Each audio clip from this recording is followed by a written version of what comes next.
Hello and welcome to today's lecture on graph representation.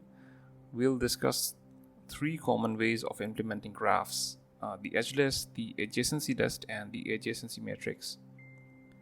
So let's begin with the edge list. As you can see on the screen, we have got a simple graph with four vertices, u, v, w, and z, and four edges, uv, uw, vw, and wz. Essentially, a graph is just a set of vertices v and a set of edges e. So an edge list represents these edges. It's a kind of like an array that holds the edges, and these edges can be in any random order. So the cool thing about an edge list is that it's super easy to set up. It's just a list. But here's the catch. It can be slow. Say you want to find all vertices connected to a vertex v, and you have to scan through the whole list searching for v, and that's time consuming. It's a complexity of O of n. So as you see, while it's straightforward, it might not be the fastest way around. Now moving on to the adjacency list. An adjacency list is another common method to represent a graph. For each node, we maintain a list of all nodes that it's connected to.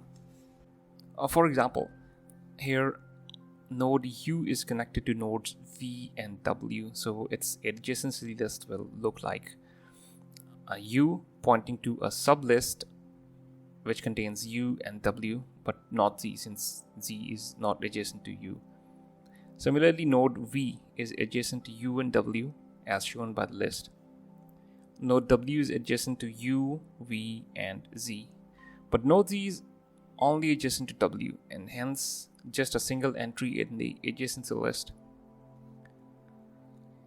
The adjacency list itself can be implemented as an array or a linked list or a map, so this format is more efficient for a quick lookup of all nodes directly connected to a particular node.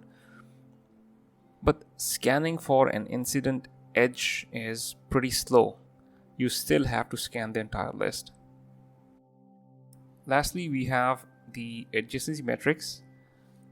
We use a 2D array to represent the graph here.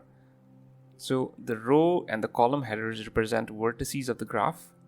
If any two vertices are connected by an edge, we mark the cell 1, otherwise we leave it 0.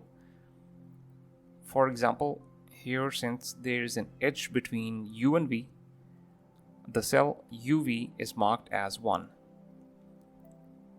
There are two entries for the same edge for an undirected case, because you can go back and forth between the two vertices.